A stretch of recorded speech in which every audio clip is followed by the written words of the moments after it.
Welcome back to the first episode of Chalk Talk here with my good friend Chris Just Joking. And what we're going to do is we're going to present some parameters to you first before we get started. First off, before we do that, Chris, let's do one thing. Let's get a mic check from Chris to make sure everything good. Rave Kingdom, Sega Genesis, since y'all first in here, and Matt D, we're going to get a mic check from Chris. And if y'all can hear Chris, give me a thumbs up. Give me a mic check, Chris. Testing, 1, 2. So I got to get him a minute because you know it's a little delayed. Yeah, just want to make sure they can hear you. The folks can hear me because I know during the roundup they said they couldn't hear Jose. That definitely was my part. I had to turn down checking something. I'll be back here pushing buttons and stuff to make sure. So say Genesis say he can hear you. I'll be back here pushing buttons on the thing to see if everything's good. So that everything's good. So this is what we're gonna do. We're gonna present you with some plays that for Chris, whatever Chris's reason is for presenting those plays, we're gonna talk about them. Then I have some for whatever my reason is to present you for talking about them. And what we really gonna do is we just gonna talk ball. So we're here to talk ball for about 30 minutes, leading you up, and maybe a little longer, depends on how we go, leading you up to lunch break hot take at 7:15-ish, because you know how they do it from time to time. But that's what we're gonna do. So starting off with this first play is from me.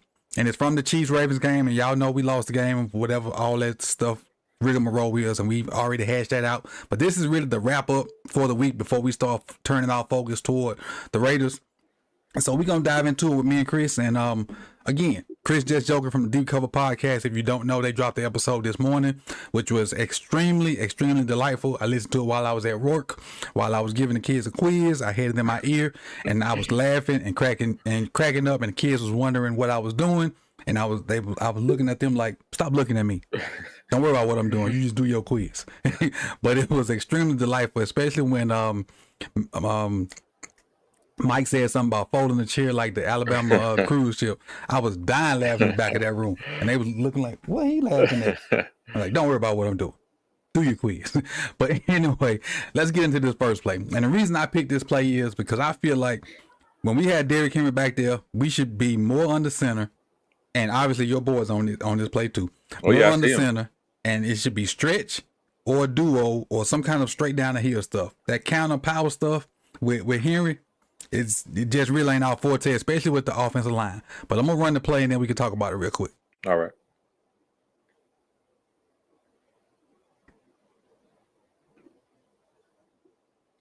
And this right here, you see Falele on this. Let's talk about him for a minute. You got Falele right, and I can zoom this in right here. This is the good thing about having friends that still coach. You can kind of zoom in on their stuff. This is Falele right here on Thornhill. When you get Falele in situations like this, he got to destroy cats like this. He got to. He's on the Thornhill's pretty much a safety.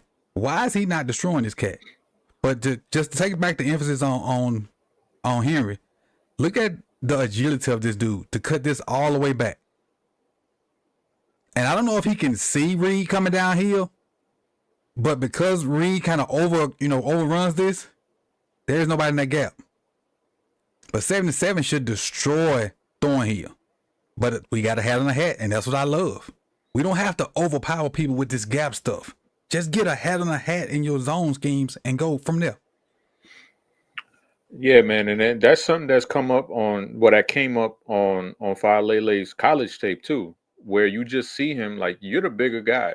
You know, there should be no reason why you're playing pity pat with somebody who you outweigh by 150 pounds, 200 pounds.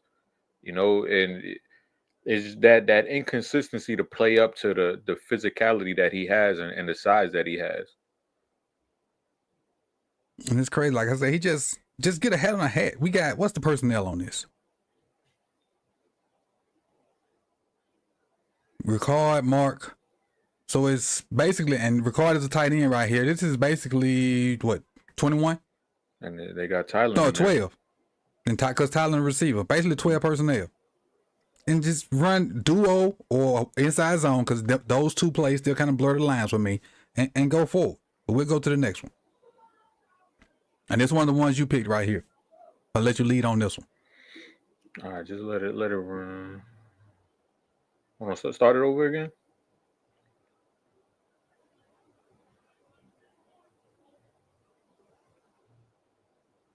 me slow it down? Yeah, so slow it down just a little bit. I can do slow forward on here. Got a little pass pro. Okay, yeah, this was the Ronnie play. Okay. So this is a play where he loses this easily if it's last season. And you see him get jolted back and he takes a couple steps back, but he's able to anchor down and negate that last little pass rush that you see there Right at the here. end. Yeah, And right here. last year he did not have the ankle flexion or the confidence in his ankle or knee, whatever it was, because he had a multitude of injuries last year. He didn't have the confidence or strength to do that. And Mm-hmm. to see that drive, to see him be, at that angle and his ankle flexion right there, that's There it so is right encouraging there. to see. Yep. That's I think so that's it encouraging. right there. And then he's not all pro Ronnie, but he's going to be good Ronnie if he can keep this up. And speaking of the man of the hour, this ain't a bad rep from 77, honestly. And who's that over him? Is that Jones? No, hell no. 69. 69 had a good game too. Mm-hmm. He lacked consistency. But again, like you said, raw pro Ronnie, we probably won't get him again. But if we can, healthy Ronnie can do this. Last year he would have just folded straight on back into Lamar. But yeah, he just would have kept going back. Mm-hmm. All right, we got another. That's the same one. I did the same one twice. But this is you though. This is you. I'm up again at 6. This is 4. This might be a Voorhees play. Yeah, I think this is a Voorhees play. It is Voorhees and Chris Jones. Yeah, that you see that right there. That's why I'm encouraged by him, because obviously it's not perfect. This is his rookie season essentially, and he had that little push from Ronnie, but to be able to survive that pass rush and get those hands back inside, because you see him work that right hand back up under the breastplate on Chris Jones. So to me, that's what you want to see. Like, that's consistency. Like, if he can do that consistently, then we got ourselves, our future left guard. You know what that's called, people? That's called losing slow. And you can take that from a rookie. Against a rookie versus an all-pro, and he lose slow, you can take that. Exactly. Yep, and that's a slow burn. When you got a quarterback like Lamar, if it's a slow burn, we'll take that every day. Rave Kingdom say, talk that shit, Chris.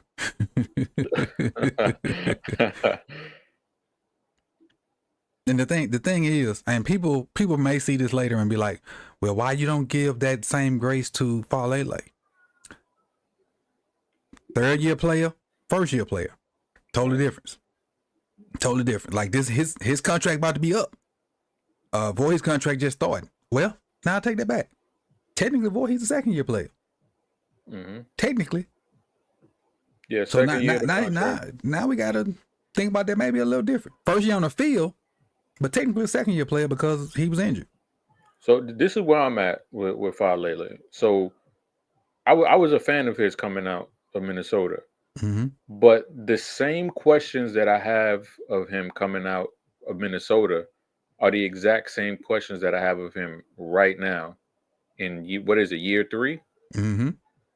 The exact same questions, and I haven't seen any type of progression. And granted, this is his first time, actually being the starter, not just being thrusted into the starting position, but I just haven't seen any type of growth within his game.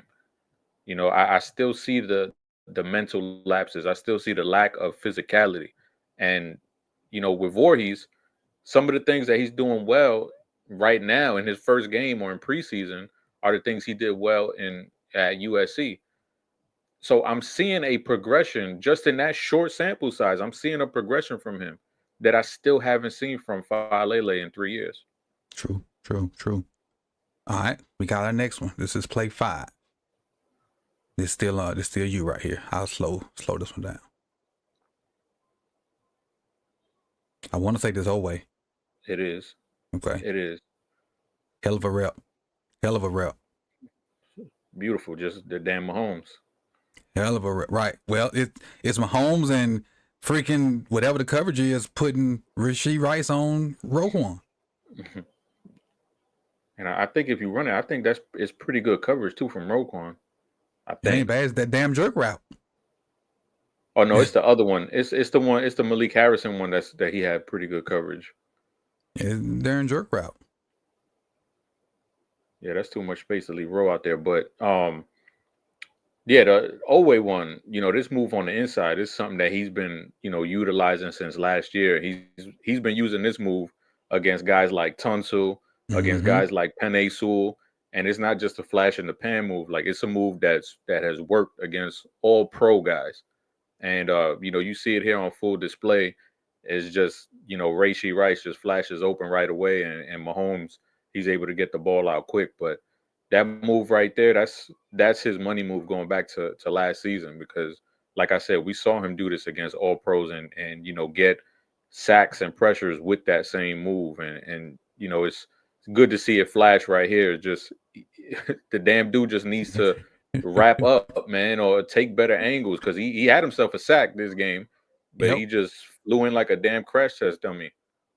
What I love about it is that's his, I want to say it's his left arm right there. That's basically, and you're a basketball guy, Chris, and you know about pinning that dude up under you when you're trying to make that move to get that layup at the end. You older now, so you got to how you got to hook them young cats to go and finish that layup. That's what he's doing right there. I love that offhand, that chicken wing, basically pinning Taylor. My coach used to call that. He used to be like, "This is my switchblades right here," and he used to say, "Once I get you right here, that's it. It's over." That's it. That's that old man move. When I used to still hoop with them youngsters, when I was coaching, when I was doing PE, and I would get out there with them youngsters, I would tell them I had 1,000 moves in the post. And I really had one move. I pin their little ass with that chicken wing and layup city, boy. Yeah. But that's all that is. Just using leverage. Using leverage. I mean, if you any kind of athlete and know about sports, any kind of contact sport, it's the same stuff. It's just got to use it to your best advantage in different sports. And that's what he played too. He played ball. Mm-hmm. All right. This is my play right here. So again, I talked about Derrick Henry, and you see us under center. Watch how hard the linebackers bite on this. All three of these guys. Watch how hard they come up and just react to play action. Just watch. And so even if likely gonna have all this space on this out route, but just look how much room we got to work with, all this space to work with behind the linebackers, in front of the safeties. Mm-hmm. And we went away from this type of stuff. We went to straight drop back. Even the angle that I don't know. I think that's Cook. Was that Cook, the deep safety in the middle? Number 6. I'm not sure who number 6 is, but it's number 6. Even because look at his positioning. Terrible on the route, like, because that's Bateman on the bottom, right? I think so. No, that's Nelson. That's Aguilar at the bottom. Oh, that's Aguilar. Okay, mm-hmm. That's Aguilar a win. At the bottom. That's a hell of a win. I ain't even pay attention to that. Let me see. Oh yeah, that's a win right now. That's a hell of a win. And then especially when you play it a little bit forward and you see the angle, look at the safety right now. Mm-hmm. Now he's got to flip his hips back and try to play that. So I didn't even pay attention to that, Chris. If Lamar's looking for go balls, that's a W by Aguilar. Mm-hmm. He beats the crap out of whoever this corner is. Where is McDuffie in this picture? That ain't McDuffie, is it? I can't tell. No, it's probably not McDuffie, but Nelly destroyed that guy. And that little stat that came out that's kind of misleading, talking about the Ravens had so much open space, like the number 1 open receivers this week. This is probably a contributor to it. Nelly destroys this cat off the line of scrimmage. I didn't even pay attention to that. Yeah, that's a clean win. A hell of a route by Likely too. Oh yeah, I mean, definitely. That's a grown man route. Definitely. Watch him throw read by. He gonna lean inside to kind of get that leverage push and just arm over and throw him by. That's the old Steve and Smith. we know how strong Reed is. That's the Steve Smith move. Definitely. All right. This one of you right here. Let me slow it down. That ain't slow, that's fast. Oh, this is Kyle Van Noy, because he's doing a similar move to the inside too, and he gets a quick pressure. This on the rookie. Yeah. And that's why I said beautiful. we should have. That is beautiful. Yes, we should have destroyed this rookie, man. We should have threw the whole bag at Sotomayor. I think I got it right. That's a beautiful move right there. Hell of a move. And then again, he don't even execute it right. It's kind of herky jerky. Mm-hmm. He kind of bumped himself off of his lane.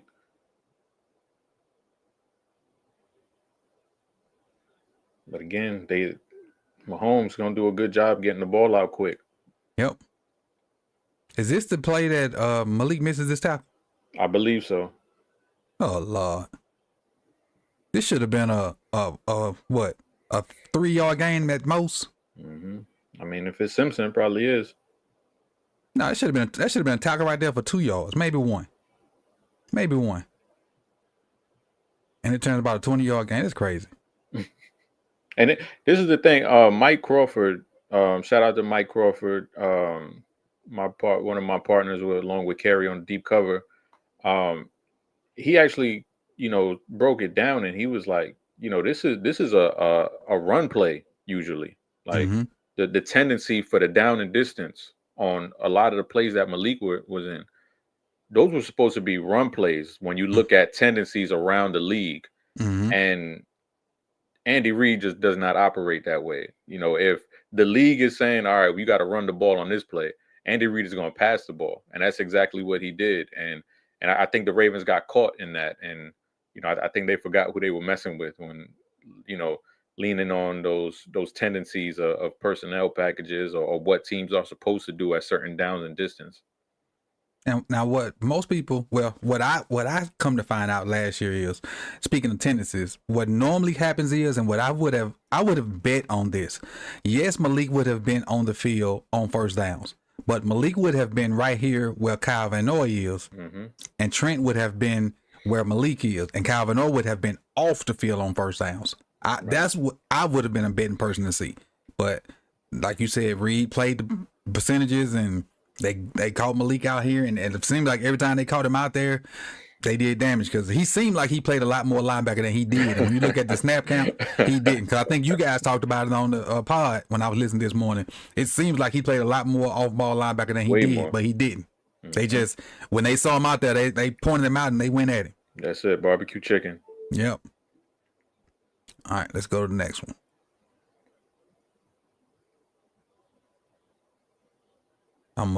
This both our boys right here. Yeah. It's Ojabo and Travis Jones. Which one you want to go at first? Travis Jones. Okay. He was a grown man on Thursday. A menace. Keep in mind that the people that's watching, their center guard combination is one of the best in the league. Just know that. The Chiefs guard center guard combination is one of the best in the league. Yeah, that's not some, Joe Blow he's doing that to. You got Trey Smith, you got Humphrey, you got Joe Thuney. Like, doesn't get much better than that across the league. That's half a man. He's just walking that dude back. And we focusing on Travis right now. Don't forget, y'all just watching with us. Forget Ojabo right now. Just focus on Travis. Just look at what Travis is doing to the guard. Just taking him on a stroll. And I don't know if he even got a half a sack on that play. He didn't. They gave it all to Ojabo. Yeah. Because watching it live, I was like, okay, Jones. And then I was like, what? Only Ojabo? Okay. Because the thing is, guys, when you get pressure like this up the middle, there's no way for the quarterback to go. That's why interior pass rush was so important. That's why Matabike got so much praise last year, because interior pass rush is like, if Ojabo come on the edge like this and Pat can step up and then step out and throw the ball, it means nothing. Right. But interior pass rush sets everything else up, because Ojabo getting this pressure on the outside, Pat ain't got nowhere to go but to just tuck the ball and be like, okay, y'all got me, which is what happens here. Yep, and he's not used to that because, Right. like you say, he has that wall in front of him of those three interior offensive guards. Offensive players. So the fact that Thuney's getting walked back like this is like foreign territory for Mahomes. Right. Because he used to just, somebody coming off the edge, I'm going to step up and slide left or right, and then I'm going to throw the ball down the field for a gazillion yards. Mm-hmm. That's a great, like, who all is in here? Oh, that's it right there. That's the Africa package. That's the Nigerian package. Except for Travis. Nah, he's got to be from Nigeria too. I mean, just by being around them dudes. This is, I'm telling you, this package right here, guys, is gonna be the stuff. Owe, Matabike, Travis, and Ojabo. Especially if Ojabo can keep progressing, because he looked good in game 1. He looks like he real high energy and, can get his stuff together, because he had some moves too that look kind of better than Owe. Mm-hmm. If you want to keep it a buck, he ain't got home, but he looked decent too. So this 4 right here can, well, let me take that back. These 4 can get home, but Chuck, under the tutelage of Chuck, these 4 can be a menace. And if we can get pressure with 4, we know how that sets up everything else that we do.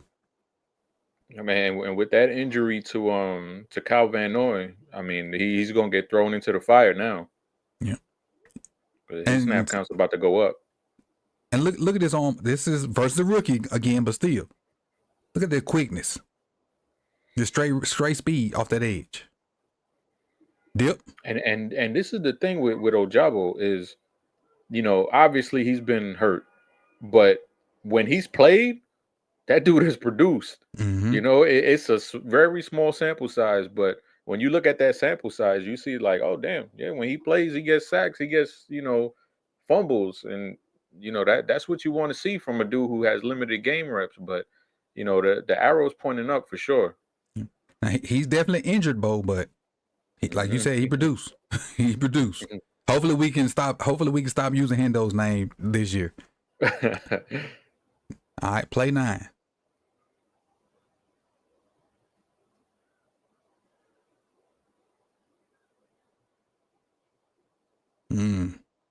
Probably Trent right here. I think it was a combo of Trent and Pierce. Okay. Slow it down. Slow forward. There it is. Okay, Pierce is. Let me see what Pierce is. I think Pierce is over Trey Smith. Pierce is here. That's Pierce. And then Simpson is right there. Mm-hmm. If I can move this, can I move this? Forget it. I ain't gonna move it. There it is. But Trent is on the backside, but there's Pierce. Let's move forward. Oh, that's what he do. Pierce don't give up penetration. Nope. And he has Trey Smith moving laterally. Ooh. Watch him stand Trey up. Yep, moving laterally. No push forward. So both of them going lateral until right here. Now Pierce just anchors and stands Trey right up. And he sticks that big paw out.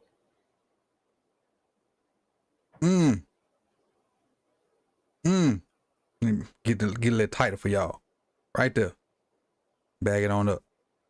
There we go. Stand Trey right up. Then make the tackle. That's teach tape right there. Mm-hmm. Yep. That is teach tape right there. Stay flat down that line. Disengage. See the ball. Make the tackle. Yeah. And I just like the way Trent it's like he teleports sometimes. Mm-hmm. Because like you'll see dudes just throw a shoulder into it, but like he's coming and he's form tackling. Like he doesn't care how fast Pacheco's going, how many players are around, how many bodies are around. And he just throws himself right in there to make a nice form tackle. Yep. Can't go nowhere without his legs. Mm-hmm. At all. And again, that's like, he's so much better tackler than Malik right now. Man. So much better tackler. So much more athletic. And Malik, the funny thing is Malik ain't a terrible athlete, but Trent is just that much better of an athlete if that's the proper way to say it. I mean, we're going to see. I know one of the clips I sent you is going to be on full display that type of athleticism that he has, because it's ridiculous the way that dude moves. We got a little scramble from Lamar right here. This is me. This is still you. I'm the next one. Oh, this was the Linderbaum play with him working. Is that Karlaftis? Yeah. So Karlaftis comes around on the stunt, and he picks it up. So you see him going to the right, and then he's able to move his feet around, and you don't see centers being able to redirect their, shift their entire weight from going one side and recovering to go to the other side. Like that's rare stuff. That's good short area quickness, boy. I don't think Perriman has short area quickness like that. My bad if Mike is listening. Stick that foot in the ground and come back. That's recovery right there. Yep. That's what separates good versus great. That kind of movement. Look at the finish. Mm-hmm. and not just push you off and let you go run and go hit my quarterback. No, we're gonna walk the dog with you. We're gonna take you for a little walk. And now when I see the quarterback gone, then I let you go. Yep. Because most people, okay, I done blocked you for 3 seconds and you gonna do your thing. That's it, yeah. And they go get in on the tackle and go make a sack fumble or do something, whatever. No. That's that wrestler in there. I ain't letting you go to the whistle blow. Mm-hmm. That's how you beat Tristan Wirfs. Mm-hmm. Again, like in this game, you had 2 of the 3 best centers in the league in this game. 2 of the 3 best centers, in my opinion. I agree. With the third maybe being the guy from the Lions, maybe. Ragnow. Yeah. Is you in agreement with that one too? Yeah, I would say so. Definitely. Yeah. All right. Play 11. This is mine. I got to remember what it is. Okay. Yeah. This is... Okay. So I'm going to set this up. The play before this, it was 3rd and something, and we got a pass interference call on Zay Flowers, which would have been the first down, but we had one of those stupid penalties, what they called on Ronnie, I think. So normally when we have situations like that, we fold and do something crazy and don't get the first down. Well, this is, like I said, the maturation of our quarterback. Stood in there and we converted on 3rd down. So we have been a terrible 3rd down converting team for the past year or whatever. This is the right after that, not getting the 3rd down the play before. We come back, Lamar checks out of it, realizes the coverage, throws a missile to Zay. A missile to Zay.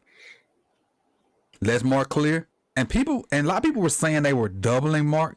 I don't think they were, even though they talked about it, and Lamar kind of said it in the thing today, they just were putting people in the middle of the field, and Mark runs his routes in the middle of the field. I don't necessarily think they were doubling him. They just know that's where Lamar and Mark are comfortable at. It's like this right here, they just took advantage of it. Like they playing cover 1 robber. The robber's sitting in the middle of the field. The deep safety's in the middle. So they kind of ran Mark on a little shallow, and they're going to kind of run Zay on the little over behind it. That's all that is. So they took Mark, and they ran Zay behind it. But this is a missile. And we converted. And like I said, we used to not do that. Yeah, and I want to see more of that. I mean, obviously, it goes based on how much time Lamar is getting from the offensive line. But, I know Zay is good, with the screen game and those quick passes, but I want to see him do damage on the intermediate part of the field. Like I feel like when you're just using him for, those gadgety type plays, those quick plays, you're not using him to his full potential because this dude is a nasty route runner. And go ahead, Coach. No, I was just saying all them screens and stuff, and he don't even do them right. Like all that jumping back and stuff, that get on my nerves. Yeah, that's not the best part of his game. The best part of his game is right there, the intermediate routes. That's where you're going to see him, potentially be able to develop into a maybe a Pro Bowler one day, because the way that he's able to snap off routes at the drop of a dime. I mean, you saw him against McDuffie this game. Mm-hmm. You know, if he can do that to McDuffie, I mean, this dude is just scratching the surface of what he can actually do. It's just the offensive line, the play calling, it just has to put him in those positions to make those plays down the field. Yeah. And people, if you don't know, this play right here is versus McDuffie in man-to-man coverage. That's 1-on-1 with an All-Pro, and you see what he do to him. 1-on-1 with All-Pro. So, and my thing is, Zay is the ultimate slot receiver. He's Edelman, but more athletic. And once he gets the refinement of the route running and more confidence and all that stuff, he can be way better than Edelman and Wes Welker and those guys. Because he's more athletic than those guys. They just good route runners. And I think he can be better than those guys. For sure. All right, play 12.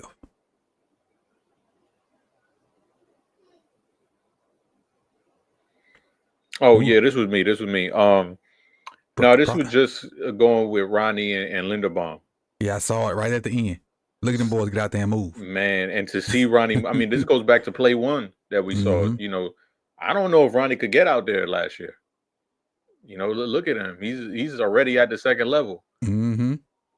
And, you know, that's just beautiful to see. And if you could do that, that's such a weapon to be able to pull your tackle and your center. Like, that's – and then once Rosengarten gets, you know, into the mix, like, that's 3 dudes that you can use, like, just 3 offensive linemen who are just uber athletic, and you can put them in space and put defenses in binds where – you got to worry about Lamar. You got to worry about Henry. And then you got a convoy of, you know, athletic offensive linemen who could run in front of whoever you're going to give the ball to. You know, that's just that's a hell of a weapon to have. What I love about this is Linderbaum fishing for just a different color. Because he ain't straight up pulling. He just fishing for a different color first. Just watch him just fishing for a different color. And then once he get to the end of the line of scrimmage and realize ain't nobody there, then he turn it on. Because he with Rosengarten. Okay, nothing's there. They, you know, the down blocks are working with is that Tyler? Tyler and Cornrow Kolar? And then he get out there and start and open it up. Yeah, that's Wallace. That's your boy out there sealing the edge out there. I mean, I'm not surprised. And my thing with Tyler is if you're gonna use him to in this situation, he deserves a bone. Oh, that's Mark. That's Mark too. He deserves a bone. You shouldn't just throw him in and for blocking, because then you start giving away tendencies. So he deserves a bone. And not necessarily saying you're gonna throw it to him, but he needs to be in on other plays instead of you just running some kind of toss crack or some stuff like that. Yeah. We almost tapped out, and I know you got what's going. So just if we need to cut it off, just let me know. Oh, that's just the Bateman play. You know, just being able to go up there and make that catch. And obviously Lamar's movement. Ooh. Look at what Voorhees do to Reed. Oh, yeah. When he comes, helps. And that's what I mean by the flashes. You know, you see those flashes.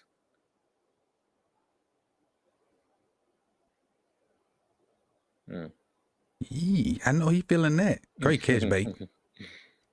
But Bate just need opportunities. When I'm saying, well, the ball in the catchable balls. Yeah, that's exactly what it is. Catchable balls, because this ball still ain't a great ball, but it's in his radius. It's in his radius.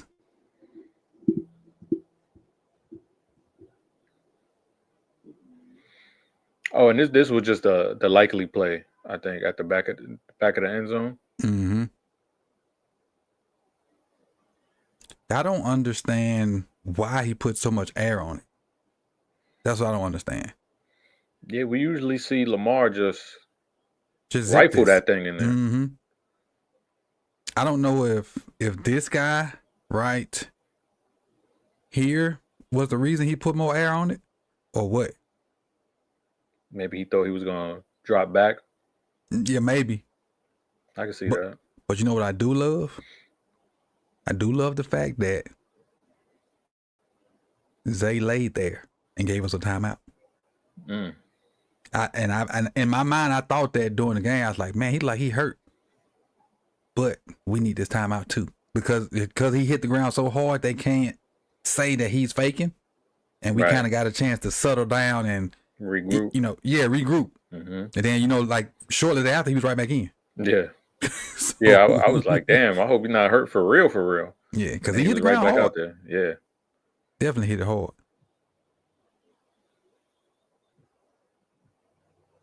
Hell of a play by this kid, man.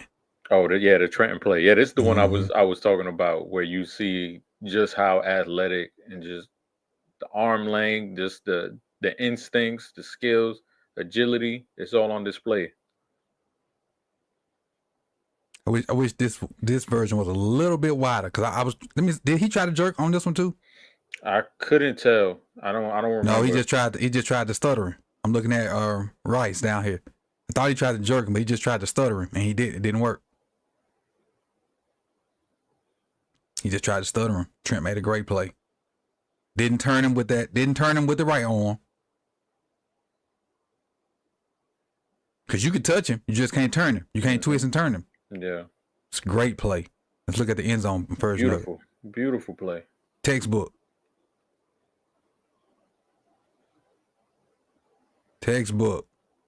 Hand and everything. We just need that. We need the good football gods to give us a better bounce, and it bounced right back to whoever this is in the back right there. Right. It almost did. Man, but this dude he's exceeded my expectations so far. Most definitely. For a second-year dude, playing his first NFL game, we seen him in the preseason tearing it up. This dude is. We know he could rush the passer too, like, because he did that damn well at Clemson. Mm-hmm. But it just seemed, because for me, what was the holdup with him coming out of Clemson was he just didn't look comfortable playing linebacker. He just looked like he was a football player and an athlete. Now it looks like, under the tutelage of Mike McDonald, Zach Orr, Roquan, it seems like he's finally. Don't forget the other dude. I can't let you forget my other dude. Who's that? He gone now. Oh, PQ? Yeah. Okay, yeah, you can throw PQ in there too. I don't hate PQ like a lot of people do. But you see it clicking now for him as a linebacker, not as a football player, because he's always been a good football player. Mm-hmm. But as a linebacker, you see it clicking. Yep. And what people don't know is, and I've said it a bunch of times, is, and this is giving you a little bit of history on Trenton. When Brent Venerables was his DC, who's the head coach of Oklahoma now, when he was the DC at Clemson, Trenton was better as an edge defender and like a Kyle Hamilton type player at Clemson. And then when Venerables got the job at Oklahoma, the new DC moved Trenton in the box, and Trenton looked very uncomfortable. He had an okay season, but he looked a lot better doing that other stuff. And now Trenton is starting to look like what Chris was just saying. He's starting to look good as a linebacker. That's kind of the backstory on that. All right. We got two more. We got this one and one more. Oh, I thought he had picked it. I picked this one. Our Darius. Mm-hmm. That's great coverage, man. Great coverage, great confidence in his speed, because that's Xavier Worthy. And yep. When DBs are going up against speed, it's just like they lose their marbles and they start grabbing, they start, just getting nervous.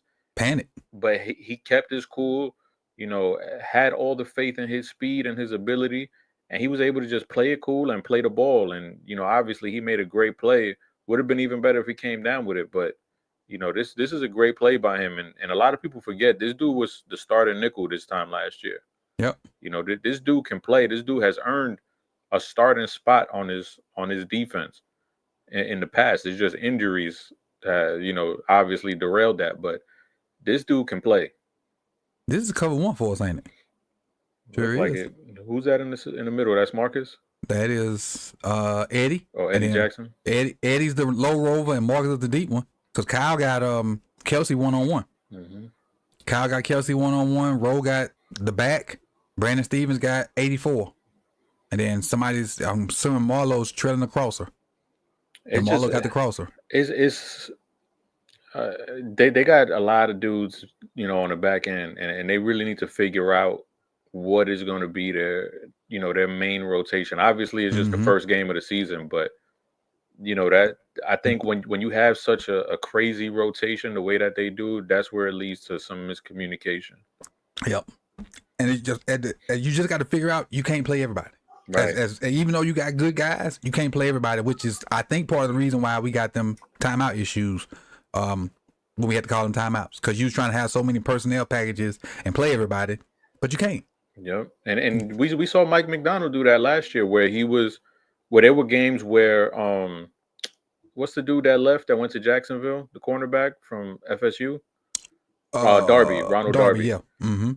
There was plays where he balled out, but then once Marlon got healthy, he had like 5 snaps in the game. Mm-hmm. Because Mike McDonald was like, "No, this is our personnel that we going with," and we didn't see those communication breakdowns.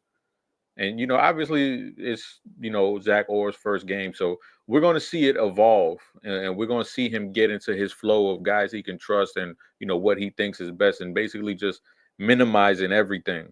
And I think the more seasoning that he gets, the more we'll see the personnel usage tighten up a little bit, and we'll get a clearer view of who exactly is really going to take the majority of these snaps.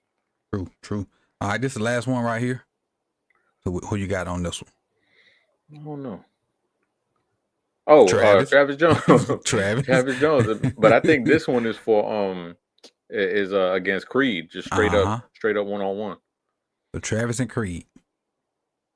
Let me get the slow forward. There it is. Just walking them back. And what I like about this is he taking half the man. Mm-hmm. Yep. He taking half the man. He ain't trying to go down the middle. He just taking and whooping half the man.